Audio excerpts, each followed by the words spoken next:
Hello friends, good morning. स्वागत है आपका एक बार फिर से एक नए न्यूज़ सेशन में। आज की न्यूज़ द हिंदू की न्यूज़ है, काफ़ी इंपॉर्टेंट न्यूज़ है। इसके जरिए हम ढेर सारे वर्ड्स, सेंटेंस और ग्रामर को सीखेंगे। और आज की डेट है 12/12/24। ठीक है। उम्मीद करता हूँ पूरी वीडियो आपको समझ में आएगी, आप ग्रामर सीख पाएंगे।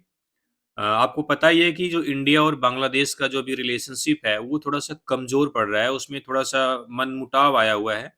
तो उसको ठीक करने के पर्पज़ से या उसको थोड़ा-सा इम्प्रूव करने के पर्पज़ से जो हमारे विदेश सचिव हैं, जो हमारे फ़ॉरेन सेक्रेटरी हैं विक्रम मिस्री, वो 9 दिसंबर को ढाका गए हुए थे, ठीक है? तो वहाँ पर क्या कुछ हुआ है, उसके बारे में आज हम जानेंगे।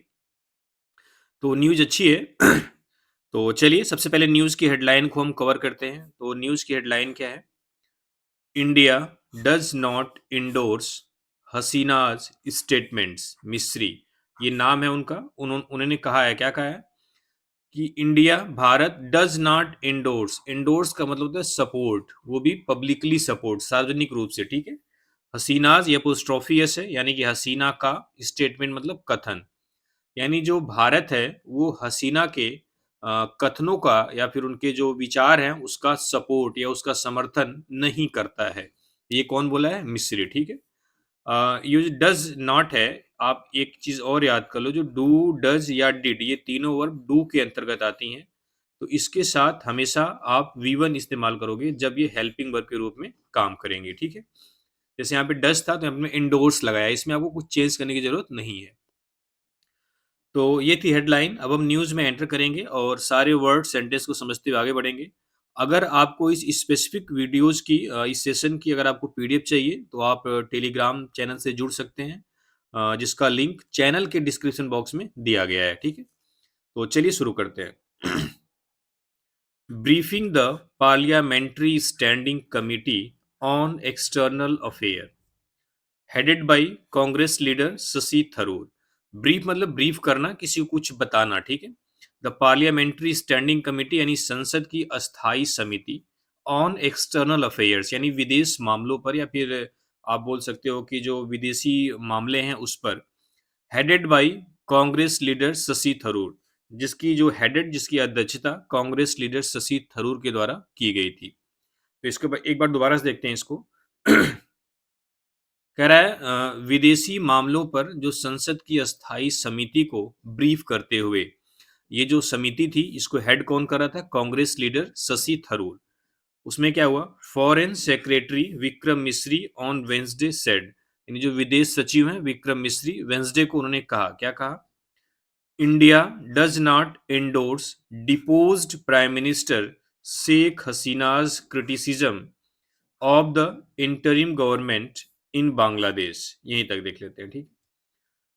तो इंडिया डज नॉट इंडोर्स यानी भारत सपोर्ट नहीं करता है। डू डच के साथ वर्ब की फर्स्ट फॉर्म आती है, आप यहाँ पे भी आई हुई है। डिपोज्ड प्राइम मिनिस्टर, डिपोज्ड मतलब होता है किसी को उसके पद से हटा देना, ठीक है। इसको एक आप आसान वर्ड में ओवरथ्रो बोल सकते हो, ठीक है। तो कह रहा है हटाई हुई जो प्राइम मिनिस्टर हैं शेख हसीना के, क्रिटिसिज्म मतलब उसकी आलोचना का, ऑफ द एंटरिम गवर्नमेंट यानी जो अल्पकालिक वहां की सरकार है उसकी, इन बांग्लादेश बांग्लादेश में। एक बार इसको लेजर पॉइंटर से देखते हैं। वर्ड समझ में आ गए होंगे। क्रिटिसिज्म मतलब आलोचना, ये नाउन है। डिपोज मतलब किसी को उसके पद से हटा देना, ओवरथ्रो कर देना, ठीक है।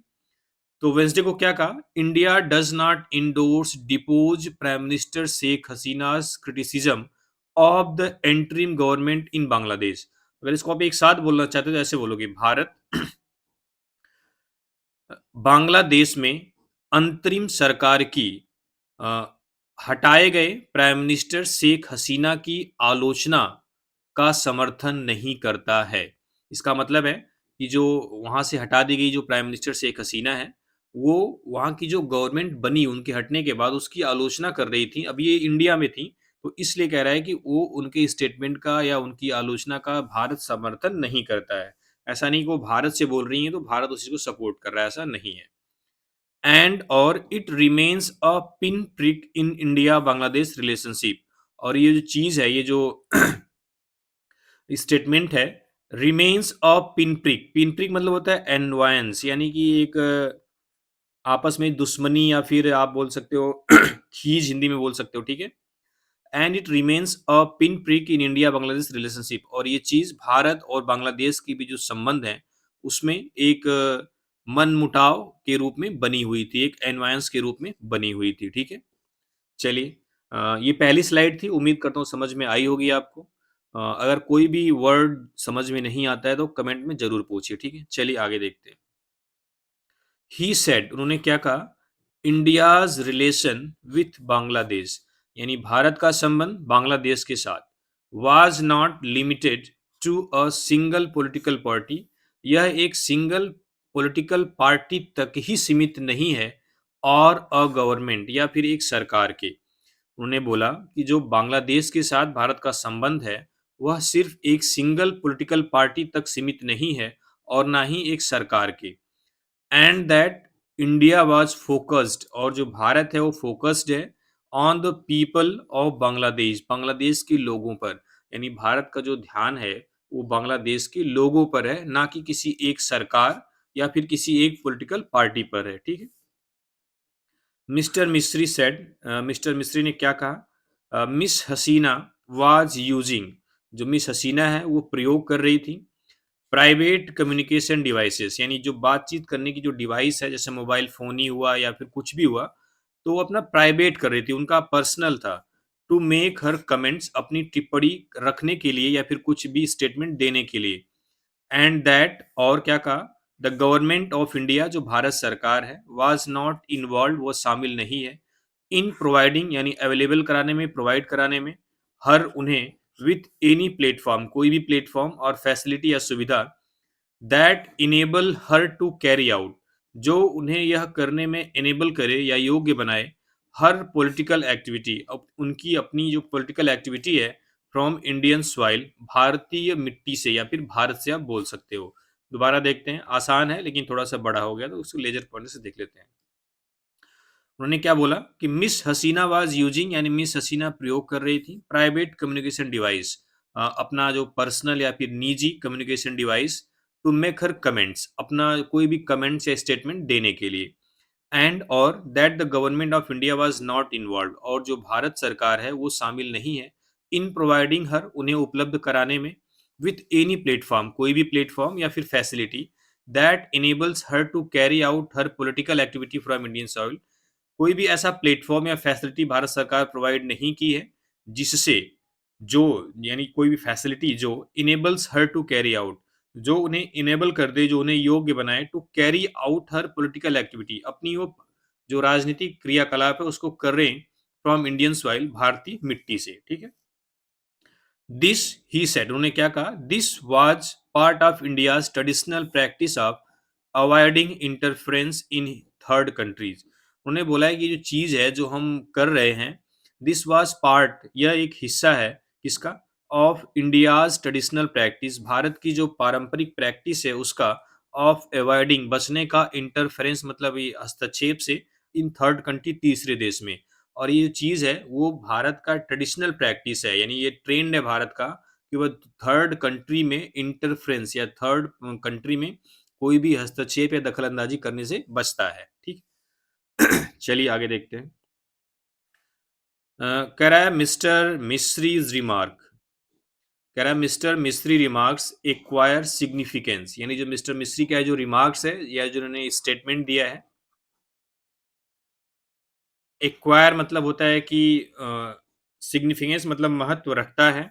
एज, क्योंकि Miss Hasina has been making video, जो मिस हसीना थी वो वीडियो बना रही थी, मैसेजेस, वीडियो मैसेजेस कर रही थी, क्रिटिसाइजिंग मतलब आलोचना करते हुए द इंटरिम गवर्नमेंट, वहाँ की जो अल्पकालिक सरकार है उसकी, इन बांग्लादेश, बांग्लादेश में।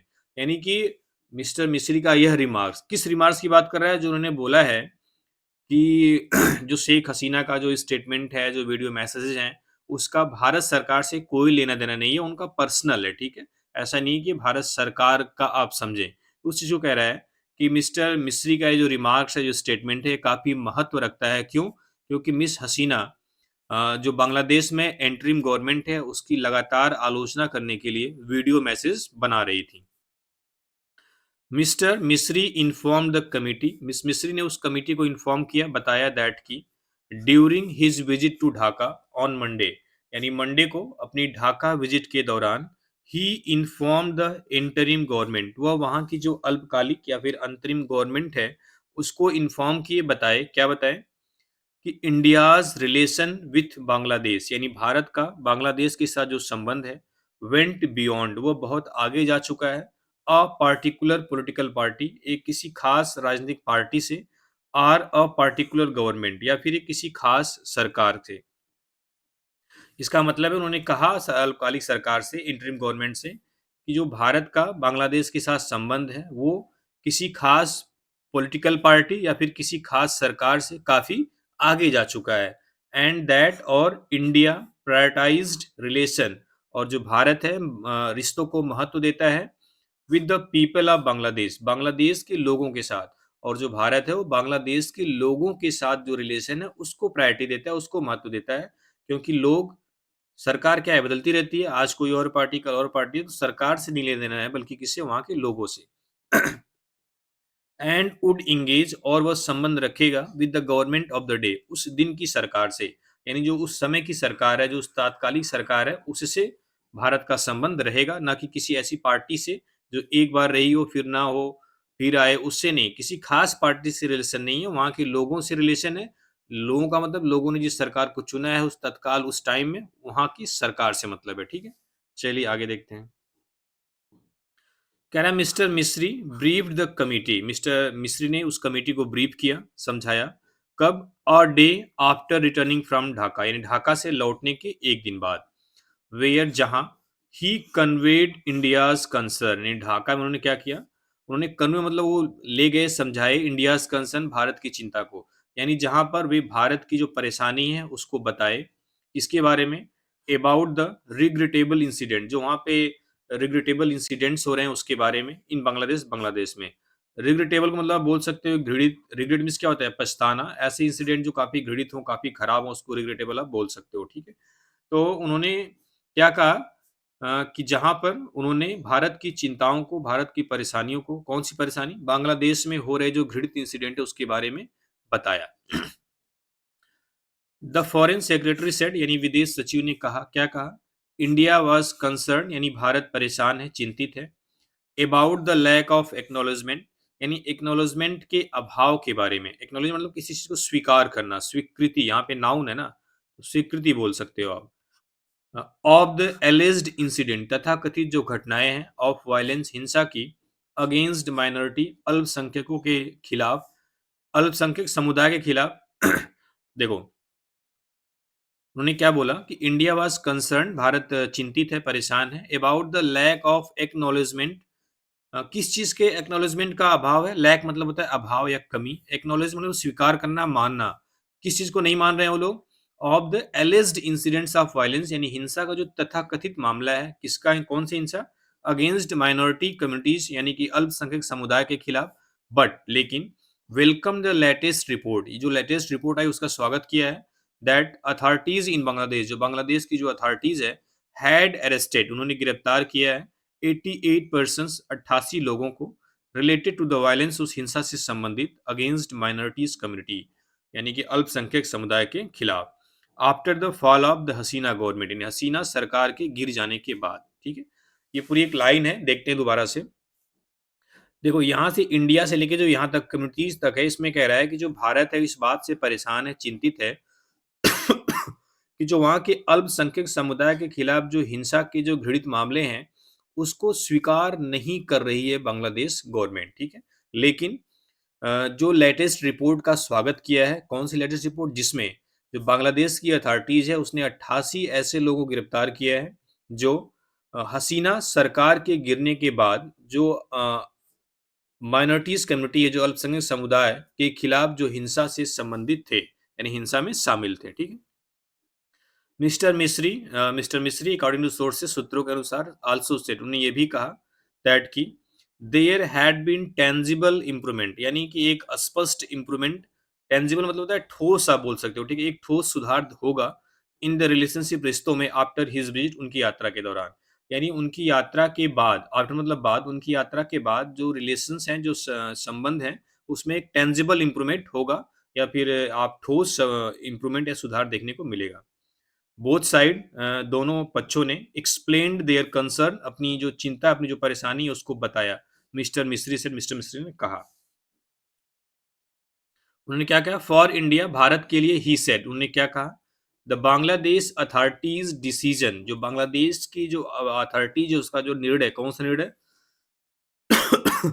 To release many of the convicted terrorist, यानी जो आतंकवादी हैं, जो दोषी अपराधी हैं, उनको रिलीज करने का जो निर्णय है, हु आर इंडल्जिंग, जो शामिल थे, इन एंटी इंडिया रेटोरिक। एंटी मतलब क्या होता है? विपरीत। एक सेकेंड, देखो। फॉर इंडिया, भारत के लिए, द बांग्लादेश अथॉरिटीज डिसीजन, यानी बांग्लादेश की जो अथॉरिटी का निर्णय है, कौन सा निर्णय? टू रिलीज, यानी कि रिहा करने का, आज़ाद करने का, many of the convicted terrorist, बहुत सारे जो आतंकवादी हैं उनको, हु आर इंडल्जिंग, जो शामिल थे, इन एंटी इंडिया रेटोरिक, यानी कि एंटी इंडिया जो रेटोरिक का मतलब होता है एक तरीके से बोलना, कोई चीज़ बोलना, राग या फिर नारे आप बोल सकते हो, ठीक है? एंटी इंडिया रेटोरिक यानी कि भारत विरोधी जो नारे थे, भारत विरोधी जो बातें थी उस पर, remained an issue of deep concern, वह एक गहरी चिंता का मुद्दा बना हुआ है। गहरे कंसर्न मतलब चिंता, या फिर आप चिंता ही बोलो, ठीक है? कन्विक्टेड मतलब जिस पर दोष साबित हुआ है, टेररिस्ट मतलब आतंकवादी, जब आतंकवादी लगा दिया तो फिर कोई मतलब नहीं है ये लगाने का। कन्विक्टेड, ठीक है? तो कन्विक्टेड मतलब किसी को अगर आप दोषी ठहरा रहे हैं तो उसको कन्विक्टेड बोल सकते हैं, यानी ऐसे आतंकवादी जिसको दोषी ठहराया जा चुका है। आगे देखते हैं। द बांग्लादेश अथॉरिटीज, जो बांग्लादेश की अथॉरिटीज है, जो प्राधिकरण है वहाँ की, मीनवाइल इसी बीच, flag the disinformation campaign, disinformation मतलब गलत सूचना, कैंपेन मतलब अभियान, इन द इंडियन प्रेस, भारतीय प्रेस में, अबाउट द इवेंट्स, उस इवेंट के बारे में, अनफोल्डिंग इन दैट कंट्री, जो उस देश में हो रही हैं। देखो, भारत की क्या चिंता थी कि जो बांग्लादेश के अथॉरिटीज है वो उन आतंकवादियों को रिहा करने का निर्णय लिया है जो एंटी इंडिया रेटोरिक में शामिल थे। और जो बांग्लादेश की जो अथॉरिटीज़, उन्होंने क्या बोला? फ्लैग मतलब इशारा किया, बताया, उस डिसइन्फॉर्मेशन को, या फिर आप बोल सकते हो उस गलत अफ़वाहों को, उस गलत सूचनाओं को, सूचना वाला जो अभियान है, जो इंडियन प्रेस, जो भारतीय प्रेस है, about the events unfolding in that country, उस देश में हो रही जो इवेंट्स हैं, उसके बारे में जो भारतीय प्रेस है, वह गलत सूचना फैला रहा है। इस चीज़ को भी बांग्लादेश अथॉरिटीज़ ने इंडिकेट किया, फ्लैग मतलब इंडिकेट किया। मेनी कमिटीज मेंबर, यानी कि उस कमिटी के बहुत से जो मेंबर्स थे, सदस्य थे, रेज्ड, उन्होंने मुद्दा उठाया, the arrest of ISKCON monks in Bangladesh, यानी बांग्लादेश में जो आईएस के सीओएन मॉन्क्स हैं, जो भिक्षु हैं, उनकी गिरफ्तारी का। बट लेकिन no reply as per the source was forthcoming from mister Misri on the issue. As per the sources, सूत्रों के अनुसार, but no reply was forthcoming from mister Misri on the issue, लेकिन इस मुद्दे पर मिस्टर मिस्री के द्वारा कोई भी रिप्लाई नहीं आया। फोर्थकमिंग मतलब आने से मतलब होता है, ठीक है? He however told the members, लेकिन वो वह सदस्यों से बताए, क्या बताएं? दैट की during his visit to Dhaka, अपनी ढाका यात्रा के दौरान, ही इन्फॉर्म द अथॉरिटीज, वह अथॉरिटी को सूचित किए देयर वहां पे, दैट की there had to be an acknowledgement of the incident that involved attacks on temple and the Indira Gandhi Cultural Center। उन्होंने अथॉरिटी को बताया कि there had to be an acknowledgement, कि एक एक्नॉलेजमेंट होना चाहिए, एक स्वीकृति होनी चाहिए, ऑफ द इंसिडेंट, उन मामलों की, दैट इन्वॉल्व्ड अटैक्स, जिसमें अटैक शामिल हैं, ऑन टेम्पल्स, मंदिरों पर, and the Indira Gandhi cultural centre, और जो इंदिरा गांधी का कल्चर सेंटर है, सांस्कृतिक केंद्र है, वहाँ और मंदिरों पर जो भी अटैक हुए हैं, उसके बारे में जो एक्नॉलेजमेंट है वो होनी चाहिए, उसकी स्वीकृति होनी चाहिए। तो ये थी उम्मीद, ये आज की छोटी-सी न्यूज़, उम्मीद करता हूँ आपको समझ में आई होगी, कुछ वर्ड आपको सीखने को मिले होंगे। अगर वीडियो पसंद आती है तो लाइक करिए, शेयर करिए। चलिए, थैंक यू वेरी मच।